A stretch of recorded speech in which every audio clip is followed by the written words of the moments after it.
Parece que las cosas finalmente están comenzando a cambiar. Y no me refiero solo para Bitcoin, porque la verdad que BTC desde hace 3 años que no para de subir. Alguna que otra corrección para tanto, pero en nuevo máximo histórico uno atrás de otro. Hablo para el resto del espacio cripto. Las condiciones globales aparentemente están cambiando.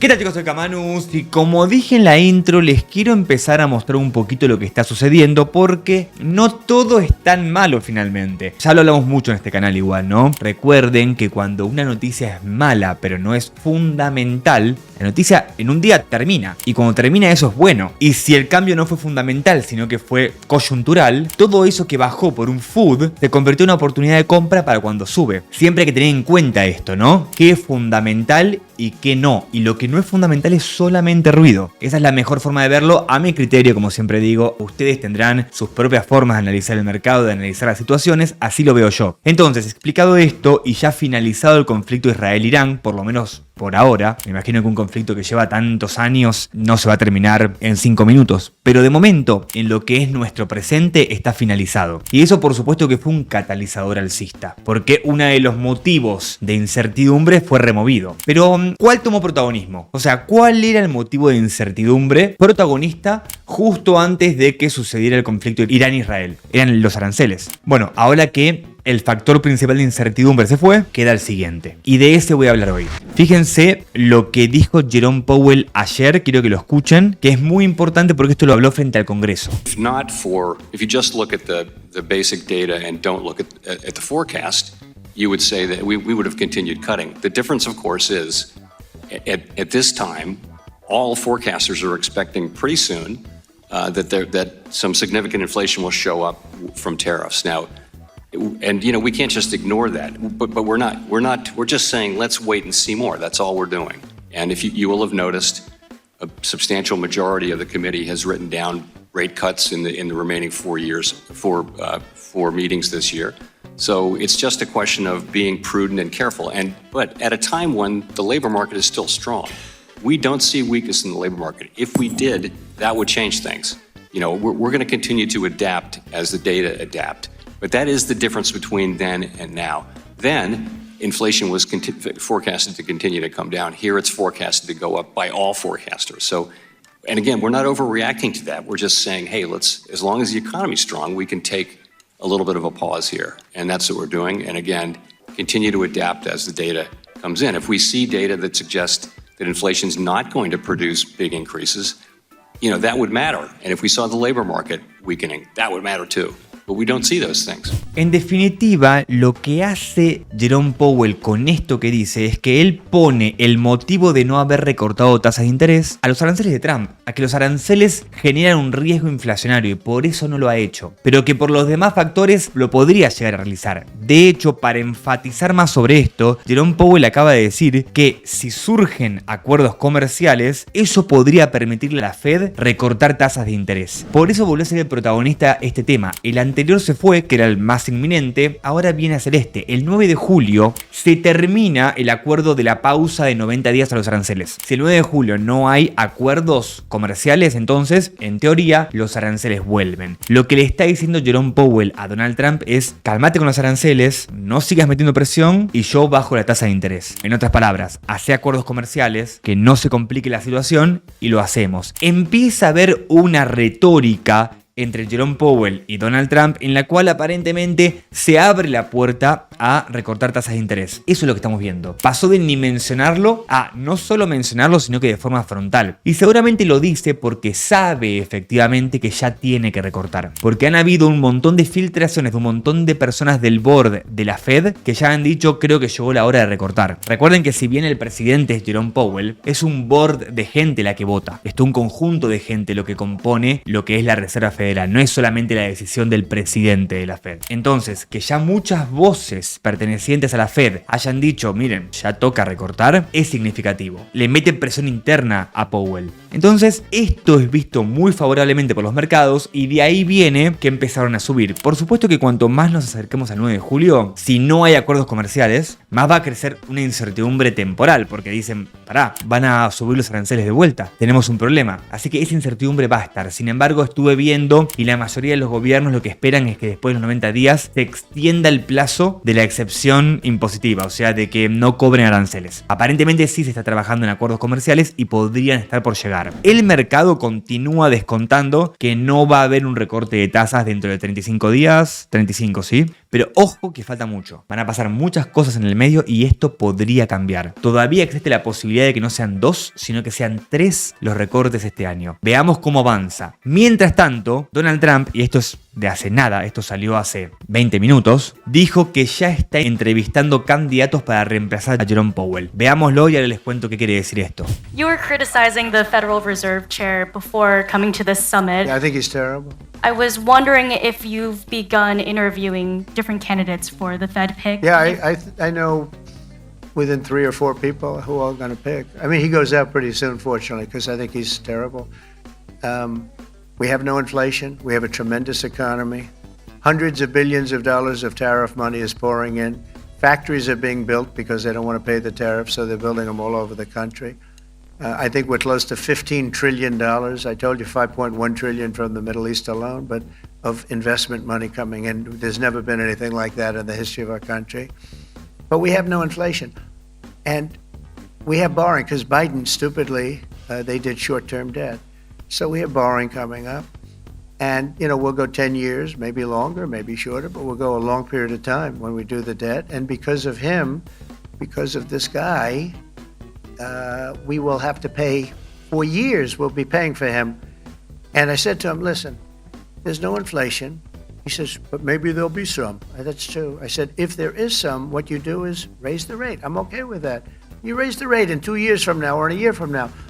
But because the rate's high, we have to pay more for debt.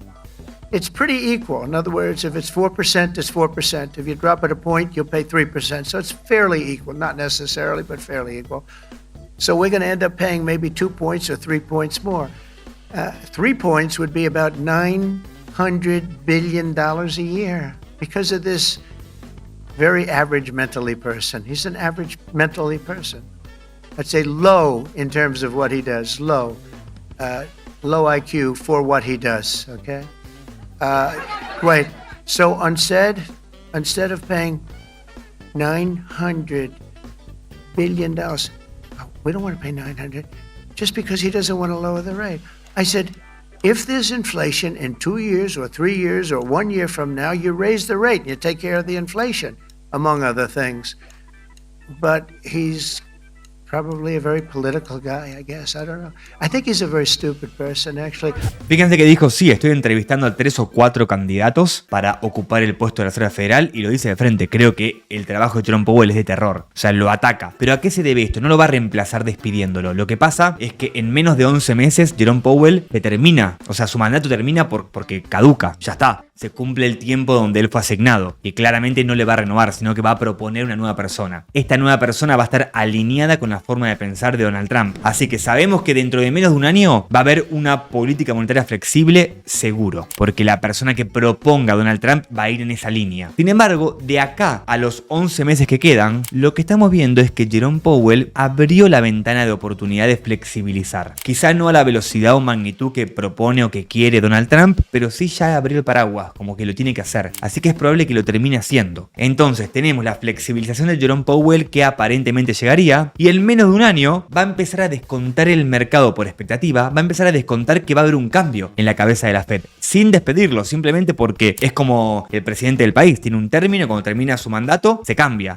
¿Entienden cómo es esto? Y claramente no le van a renovar. Así que por ahí viene. Y es muy importante comprender esto porque el que empiece a florecer la liquidez es lo que va a cambiar el gráfico gráfico que tenemos acá. En este gráfico que tenemos en Outliners, lo que se ve es las suscriptores que hay a canales de YouTube. Y fíjense que está en ultra mínimo. De hecho, si lo vemos, el indicador de riesgo social, 0,08. En otras palabras, no hay riesgo social. No hay gente todavía súper invertida, súper ingresando, súper averiguando. No está caliente del retail. Solamente que hay ahora, si esto está en cero, institucional. Esto es todo lo que está entrando de capital. ¿Cuándo va a entrar el retail? Cuando empieza a florecer el dinero. Cuando veamos que las altcoins no paran de subir agresivamente. Cuando cualquier cosa que compres en 5 días te hizo un 30x. Ese tipo de cosa todavía no llegó y no llega hasta que no entra el retail. Porque el capital pesado institucional no fluye a altcoins pequeñas. Fluye primero a Bitcoin, luego, como estamos viendo, a Ethereum, que viene muy fuerte, se los quiero mostrar. Yo sé que soy un hinchapelotas del Ether, pero esa hipótesis que había construido hace tiempo, que quizá me adelanté, pensé que iba a suceder antes de lo que sucedió, por ahí me adelanté medio año, 8 meses, pero está sucediendo. Finalmente, Wall Street y lo institucional está eligiendo el ecosistema de Ether, de Ethereum, para construir dentro. Y se nota, los ingresos de capital son barbáricos. Hay días que están por encima de los ingresos de Bitcoin. Miren el caso del 11 de junio. A Bitcoin entraron 164 millones, a Ethereum 240. Teniendo en cuenta que Bitcoin tiene mucha más trayectoria, está mucho más avanzado, mucho más capital adentro y todo, que un día pase esto es algo raro. Lo lógico es que a un activo más chico entre menos capital, porque vos lo que pumpeás el precio al comprar mucho es barbárico. Entonces, en general, lo normal es que entre más plata en términos nominales a Bitcoin que a Ethereum. Por ahí en porcentaje de market cap no, pero en términos nominales sí. Entonces, que pase esto, que hayan ciertos días donde entra más plata a Ether que a BTC, es una rareza. Es algo a tener en cuenta. Claramente hay una adopción. Y todavía no lo voy a hacer, lo voy a mostrar esta semana, pero quiero que vean la cantidad de plata que está entrando a las acciones cripto. Yo sé, vengo diciendo semana a semana, atentos a las acciones cripto, atentos que esto va a volar, atentos, está volando. El otro día mostré en cuánto estaban, si lo van a ver hoy, volaron las acciones que mostré otro día. Pero bien, ¿qué más pasa con Ethereum para que lo puedan ver en datos duros? Fíjense lo que hay acá. El 28,5% de todo el Ether que existe está estaqueado. ¿Estaqueado qué quiere decir? Se pone en un nodo para generar interés. Eso es Ether que no está en mercado. Está en récord histórico. Nunca hubo tanto Ether congelado para ganar interés. Son 35,3 millones de Ethers. Es una barbaridad. Y esto saben cómo está en tendencia alcista. No para de entrar más y más y más Ether al staking. Lo cual quiere decir que se está eligiendo para atesorar. Algo que antes no pasaba. Si vos estaqueas Ether es porque lo vas a congelar. No estaqueas para tradearlo mañana. ¿Se ve eso? Es brutal lo que está pasando al ecosistema principal. Y uno de los motivos es lo que vemos acá. Finalmente, y después de muchísimo tiempo que no ha funcionado, se empezó a ver cómo el multiplicador de la L2 está explotando. ¿Qué es este multiplicador? Es el crecimiento que tiene Ethereum, el ecosistema principal, debido a la usabilidad que tienen sus Layer 2, sus capa 2. Saben que Ethereum para escalabilidad eligió el modelo de utilizar otras blockchains que trabajan con Ethereum como blockchain principal. No estoy siendo técnico con la forma que me estoy expresando, pero no importa. Comprendan que agarran y lo que hacen es construir sobre un ecosistema muy fuerte, muy duro y muy robusto como Ether, como Ethereum, otras autopistas arriba. Entonces, en lugar de circular por la que tiene mucho tráfico y está más lenta que es Ethereum, circulás por las de arriba. Las Layer 2, la capa 2, el segundo piso. Circulás por ahí arriba. Y luego, cuando terminas de transitar, listo, bajás a la principal. Algo así funcionaría el ecosistema de Ethereum. Trabajás en una cadena paralela y cuando terminas de operar, esta información baja y se asenta dentro del ecosistema principal. De esa forma, podés operar más rápido, más barato. Bueno, este modelo que tardó mucho en reaccionar está reaccionando. Finalmente está creciendo y tiene un sistema multiplicador para el ecosistema principal, el Ethereum. Está empezando a tener más demanda. Hay que ver si termina o no de funcionar, pero aparentemente y finalmente se está viendo que las interacciones, las address, o sea, las wallets, también lo que es usuarios, todo en Ethereum está empezando a explotar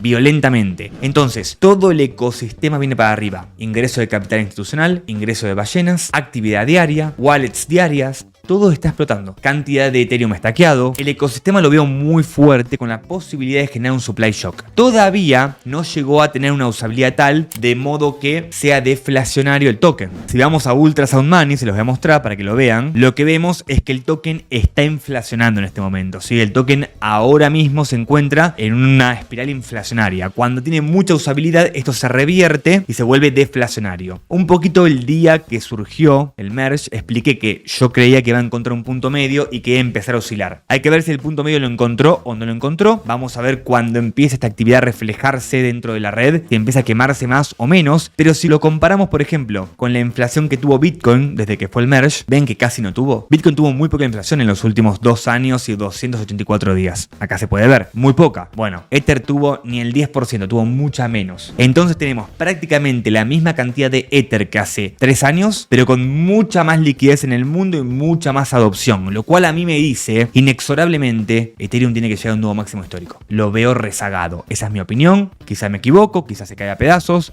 pero así lo veo yo y por eso mi portfolio en Ether volvió a crecer. Empecé a irme de vuelta a acumular Ethereum o Ether, que es el token. Lo dejo por acá, chicos. Esto fue todo. Espero que les haya gustado. Les mando un saludo. Chao, chicos.